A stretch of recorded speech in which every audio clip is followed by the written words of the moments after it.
Salut à tous, on se retrouve pour une vidéo débrief concernant la victoire du Barça au Camp Nou face à Cadiz sous score de 2 buts à 0 et il s'est passé pas mal de choses très très surprenantes. Alors commençons par la compo où il y a eu pas mal de rotations comme United l'a fait avec notamment Eric Garcia titulaire, Sergio Roberto, Ferran Torres, Ansu Fati.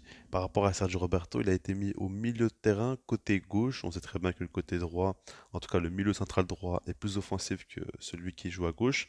Et par rapport à ça, c'est assez logique parce que Baldé se projette énormément, contrairement à Koundé. Donc du coup, au milieu, c'est l'inverse. Côté droit plus offensif que le côté gauche. Maintenant, par rapport à la première période, on a vu donc le Barça avec la maîtrise, possession de balle, Cadiz comme d'habitude, hein, qui joue de manière très défensive, très bas sur le terrain, en prenant pas beaucoup de risques. Mais on a vu au départ un côté gauche qui marchait très bien, avec Baldé et Ansu dans les premières minutes. Pour moi, ils ont été très impressionnants parce qu'ils arrivaient facilement à combiner, à partir du danger. Et comme je dis à chaque fois, c'est pertinent de les mettre ensemble. Parce qu'on voit Baldé qui prend le couloir et Ansu Fati qui rentre dans le jeu. Donc ça marche très bien. Et en soi, ils sont faits pour jouer ensemble dans les profils. Maintenant, il faut que les deux soient dans une bonne dynamique, notamment Ansu Fati. Par rapport à lui, on peut directement commencer par ça. Selon moi, il fait un match très compliqué, beaucoup trop d'erreurs techniques. On sent un énorme manque de confiance, un manque de rythme aussi. Et ça commence de plus en plus à devenir inquiétant parce que là, c'est l'occasion pour lui de revenir en force. Aujourd'hui, quand tu vois le match de Ferran Torres, on va y revenir un peu plus tard, bah, tu te dis qu'il baisse vraiment dans la hiérarchie. Et quand Dembélé va revenir de blessure, il sera le dernier ailier que Xavi va penser à faire jouer. Et c'est quand même assez triste. Il a énormément de talent, on le sait très bien, mais il vit une période très compliquée où il n'arrive pas à faire de bonnes choses, tout simplement. Il se perd très clairement dans son jeu et j'espère vraiment qu'il va pouvoir relever la tête parce qu'en ce moment c'est très compliqué. Ensuite le Barça arrive à marquer à la 43e minute de jeu. C'est Sergio Roberto qui marque et honnêtement il n'y a pas de souci, il met son but, il est bien placé, mais en soi, c'est Ferran Torres qui fait tout sur l'action. Et en fait, il est sur le côté droit, il déborde, il dribble. Un, deux joueurs, il fait un centre magnifique pour Lewandowski qui met la tête, sauvetage sur la ligne d'un défenseur, et ensuite Sergio Roberto qui suit. Maintenant, par rapport à Ferran Torres, pour moi, c'est des exemples typiques que la vie nous réserve des surprises et qui peut toujours tout se passer. Parce que le gars, là, il a fait un match excellent. Dites-vous qu'il a réussi 10 dribbles dans le match. C'est le record de la Liga cette saison. L'ancien record était donc de Vinicius. Le truc, c'est que Ferran Torres a réussi plus de dribbles, mais en tentant moins aussi. C'est assez impressionnant. Il a été très très très bon dans ce match-là. Alors c'est pas non plus un match exceptionnel, mais en fait ce qui me choque c'est que il a montré des choses qu'on n'avait jamais vues chez lui, en fait, tout simplement. Parce que si le gars il mettait un doublé ou un triplé, j'aurais été beaucoup moins choqué. Parce qu'on a déjà vu quand même des phases où il arrivait à marquer assez facilement et montrer une bonne finition, de bons appels, etc. Là, maintenant, il a montré des qualités techniques assez folles. À un moment donné, il met un petit pont, enfin, assez folle, j'abuse. Mais en tout cas, il réussissait beaucoup, il tentait. Et ce qui est intéressant, c'est qu'il a joué avec son instinct, tout simplement. Et quand il a senti le jeu dans son sens, quand il sentait qu'il devait dribbler, il l'a fait. Pas mal de crochets sont passés à chaque fois à droite, à gauche.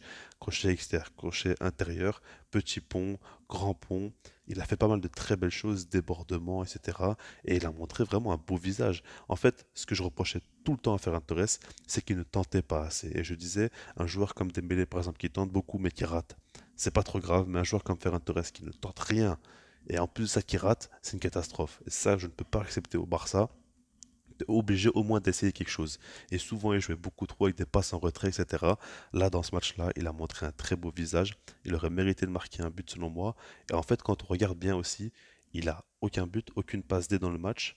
Mais c'est la preuve aussi que les statistiques ne servent à rien. Il ne faut pas se baser sur ça parce que en soi, c'est lui l'homme du match officiellement et même dans les faits, dans ce qu'on voit dans le match, c'est vrai qu'il a été quand même au-dessus des autres selon moi. Il a beaucoup plus proposé et il a beaucoup aidé l'équipe. Maintenant, le deuxième but, il tombe 3 minutes plus tard avec Robert Lewandowski. C'est un joli but, un assist de Sergio Roberto. Il nous fait une petite feinte au début. Alors, certains diront que c'est pas vraiment une feinte, il est en déséquilibre, qu'il n'a pas fait exprès. Mais en tout cas, ce qui est sûr, c'est qu'il marque en frappant en dehors du grand rectangle. C'est un joli but. Rien de fou non plus, mais c'est beau et ça le remet un petit peu en confiance. J'ai fait beaucoup de reproches à Lewandowski ce dernier match en disant que, selon moi, il fait un peu trop de chichi et qu'il joue pas de manière assez simple parce que c'est un gars qui a une énorme finition et qui peut tirer de loin et marquer des buts. Et on le voyait moins tenter sa chance. Là, il l'a fait, il a marqué, ça fait plaisir. En seconde mi-temps, le Barça a levé un petit peu le pied. Ils ont eu la maîtrise, la possession. Ils ont beaucoup baissé le rythme, mais ils n'ont pas forcément essayé de marquer plus de buts que ça. Il y a pas mal d'occasions. Il y aurait pu avoir des buts encore côté Barça, mais côté Cadiz aussi. Pour moi, ils auraient dû marquer largement au moins un but Cadiz parce qu'ils ont montré de très belles choses et ils auraient mérité marquer. Après, globalement, si on regarde tout le match, ils ne méritent pas grand-chose, mais sur la fin de match, ils ont quand même été proactifs et ça, il faut le mentionner. Il y a eu des changements aussi avec Rafinha qui est rentré à la place de Robert Lewandowski et Angel Alarcón à la place d'Ansu Fati. Donc l'idée est très claire. Xavi voulait baisser le rythme du match, essayer de faire en sorte qu'il n'y ait pas de risque de blessure avant le match face à United, et puis de faire reposer un maximum de joueurs. Busquets n'est même pas entré en cours de jeu, ça m'a un petit peu surpris. Je pense qu'il devait prendre un peu de rythme avant le choc en Europa League, et ça n'a pas été le cas. Donc on verra quelle sera la compo, mais en tout cas l'idée est très clairement de tout miser sur le match retour, et j'espère qu'il le fera parce que le match aller il est un peu trop mis de côté, et c'est l'occasion. Maintenant par rapport à ce match globalement, j'ai pas forcément été plus fan que ça. Je trouve que le Barça n'a pas proposé non plus grand-chose. Ils ont été supérieurs, surtout techniquement. Parce que quand on regarde par exemple Gavi, lui aussi, hein, il fait un très bon match. Il a beaucoup provoqué, beaucoup dribblé, beaucoup éliminé des joueurs. Et c'est rare de le voir autant proactif. Mais globalement, pour moi, le Barça, on a vu au niveau des individualités, il y a eu pas mal de dribbles réussis, pas mal d'efforts individuels qui ont fait la différence. Et c'est très rare pour moi qu'on voit autant ça. D'habitude, c'est plus le collectif qui va primer que les individualités. Là, ça a été un peu l'inverse. Après, collectivement, c'était assez cohérent aussi, hein. Mais voilà, par rapport à ça, il faut le dire. Voilà, petit point d'or par rapport à Ansu Fati, comme je vous l'ai dit. Sinon, mis à part ça, le match s'est bien passé. Il y a quand même une maîtrise. Après, c'est vraiment rien de fou. Moi, j'attends vraiment un beau visage face à United. C'est le match que j'attends. Et c'est là qu'il faudra tout simplement montrer une supériorité, être au-dessus et confirmer sur la dynamique. Je vous laisse là-dessus, parce que moi, je vous dis peace.